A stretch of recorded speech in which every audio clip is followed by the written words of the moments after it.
दोस्तों आज हमारे स्टूडियो में हमारे मेहमान हैं मिस्टर छेड़ू। इनका काम है लोगों को छेड़ना, सर किसी को टिंगल करना, उनकी खिंचाई करना। तो आइए छेड़ने पर हम इनसे बातचीत करेंगे। बिल्कुल नया किस्म का इनका पेशा है। तो सर ये बताइए छेड़ना एग्जैक्टली क्या है, मतलब छेड़ना किसे कहते हैं? छेड़ना ये है कि ये आत्मा की संतुष्टि के लिए है सब जी। सामने वाले को बुरा लगे, हाँ। अपनी आत्मा को अच्छा लगे, हाँ।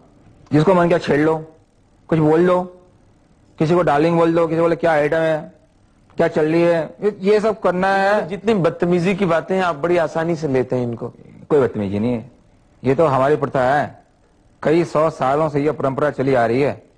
और हमारे भगवान भी छेड़ा करते थे। हमारे भगवान जी, हाँ, कृष्ण जी गोपियों को छेड़ा करते थे जी। वो तो छेड़ते, गोपियां छेड़वाने आया करती थी। जी। जमाना वही वापस आ गया है, आज भी लड़कियां छेड़वाती रहती हैं।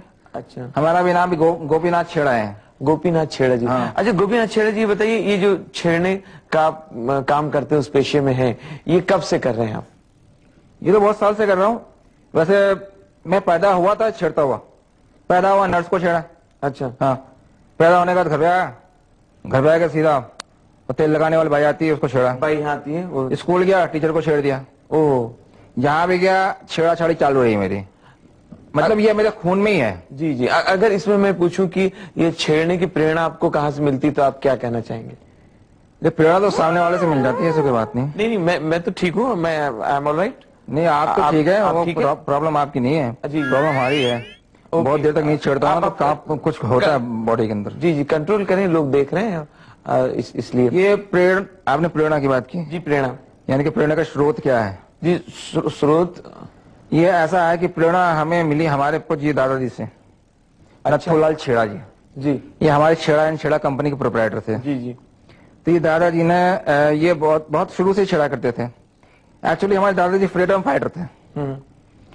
फ्रीडम फाइटर उस जमाने में, अंग्रेजों के जमाने में थे ये।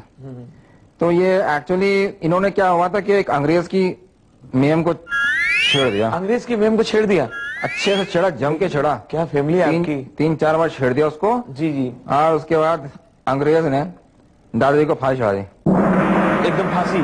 उस टाइम से वो फ्रीडम फाइटर हो गए, शहीदों में इनका नाम आता, उनकी पेंशन अभी हम खा रहे हैं। तो अभी क्या है ना कि वो जो दादाजी गुजर गए तो काफी लोग उनके फॉलोअर्स बन गए, भक्त बन गए, शहीद दादाजी के, नथुलाल छेड़ा जी के शहीद हो गए वो। तो सबके सब मिलकर अंग्रेजों की बीवियों को छेड़ने लगे और अंग्रेज परेशान हो गए इससे, और फिर वो भारत छोड़ के चले गए। तो इसी वजह से हमारा भारत आजाद हुआ।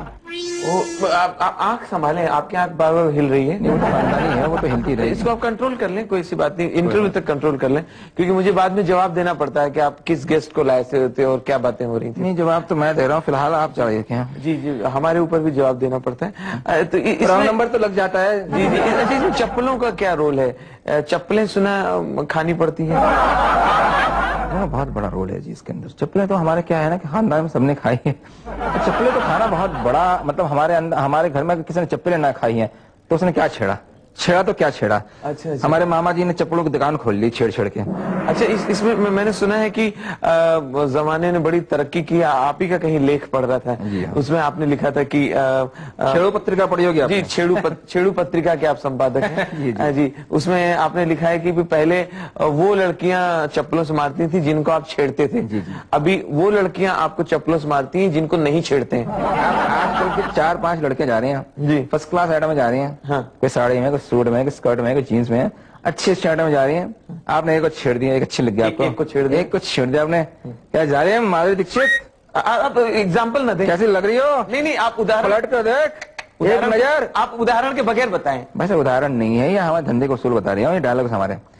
एक घूम के आ गई जी, देखा, मुस्कुराई, वो वहीं रुकी थी, बाकी 3 आ गई। क्यों थे? माधुरी दीक्षित तो वही है, हम कौन है? निरूपण आए हैं, सुलोचना है।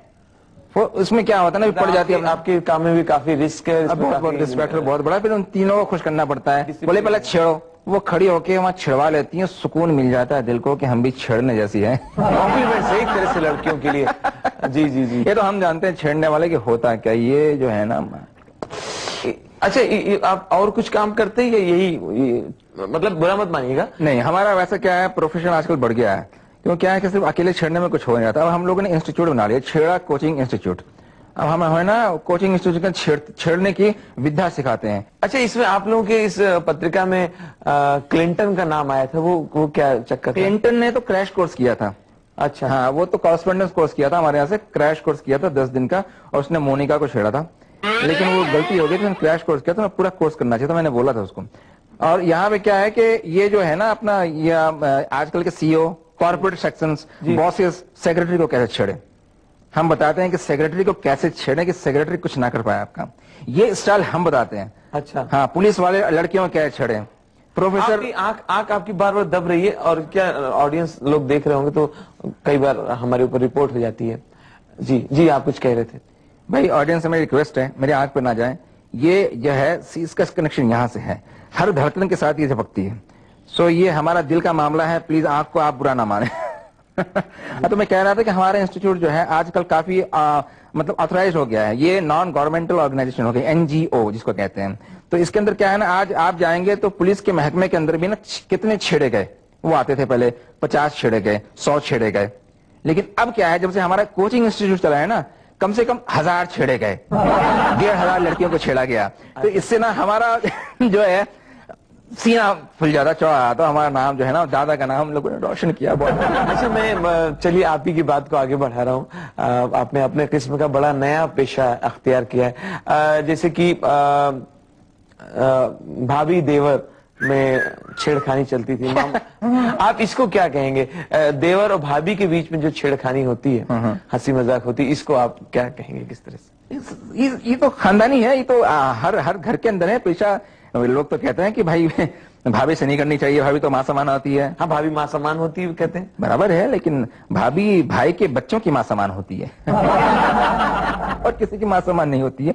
तो आप छेड़ सकते हैं, छेड़ना कोई बुरी बात नहीं है। आजकल छेड़ने को एक बहुत अच्छा फैशन माना गया है, और छेड़ना जो है, आपको बताया मैंने, इसकी छेड़ने की हिस्ट्री बता दी। मतलब उसमें एक संतुष्टि मिलती है, हाँ, आत्मा को संतुष्टि मिलती है। जब तक आप ना छेड़ें, आपको ऐसा लगता है आप कुछ छूट रहा है आपके हाथ से, आपके हाथ से कुछ छेड़ा निकल गया किसी चीज का। इसमें मैंने सुना है आप लोगों ने इस कदर तरक्की कर ली कि आपके जो अब बच्चे हैं, ये नई जनरेशन, हाँ जी, नई जनरेशन इंटरनेट के जरिए छेड़ रही है। हाँ जी, इंटरनेट पे लड़के छेड़ रहे हैं। हम लोगों ने इसका कोचिंग इंस्टीट्यूट रखा है, 4 कंप्यूटर लगाए वहां पे, लड़के इंटरनेट पर छड़ते हैं और लड़कियां इंटरनेट पर बैठती हैं वहां और छड़वा के चली जाती हैं खुद। ये बताइए, हमारे स्टूडियो आने से पहले आपने किसके साथ छेड़छाड़ की? अभी 5 मिनट बाद छेड़ा है, फर्स्ट क्लास। कहाँ पे? गर्मा गर्म इधर ताजा छेड़ा है, बाहर निकल के राइट लेते हैं ना, टॉयलेट के सामने सोफा है, हाँ, उससे बैठी हुई थी, फर्स्ट क्लास आइटम थी। सोफा बैठी थी, सोफा बैठी थी, गुलाबी रंग की साड़ी पहनी थी, वो पतली सी, फर्स्ट क्लास गोरी से लड़की थी, फर्स्ट क्लास। सफेद पर्स। दो बच्चे थे साथ? 2 बच्चे थे, लेकिन बच्चे की मां ले गई थी। नहीं, वो उनकी माँ थी। मुझे क्या फर्क पड़ता है यार? अरे आपको फर्क नहीं पड़ता, मुझे फर्क पड़ता है। क्यों? मैं उन बच्चों का बाप हूँ। पूछते क्यों फिर सवाल यार? नहीं, चलो कोई बात नहीं, मैंने फिर भी आप, मैं तो बहन जी करके छेड़ा था वैसे। नहीं, मैं बता रहा हूँ, कह रहा बहन जी आप अच्छी लग रही हैं। मैं आपके प्रोफेशन में रिस्क बहुत है, लेकिन फिर भी ऊपर वाले से प्रार्थना करूंगा कि आपको चप्पलें ना पड़े, आप कहीं गिरा के मारे ना जाए चौराहे पे। आपको मुझे डाउट है कि आपको लिटा के पुलिस वाले लाठियों से मारेंगे और आपके बालों में के बीच में कटिंग करके चौराहा बना देंगे। जी, ये तो हमारा सम्मान है जी, हमारे प्रोफेशन में सम्मान कहते हैं इसको, और इस तरह से सम्मान हमारे यहाँ काफी लगे हुए हैं। दोस्तों, मैं इस समय काफी इसमें खतरे में हूँ। अब प्रोग्राम खत्म करते हैं, क्योंकि कुछ ठीक नहीं आगे क्या हो जाए और आप हमारी कंप्लेंट आने लगे कि ये क्या। जी, तो बस प्रोग्राम यहीं पर हम समाप्त करते हैं। और एक सेकेंड, आपके स्टूडियो आने का बहुत बहुत शुक्रिया।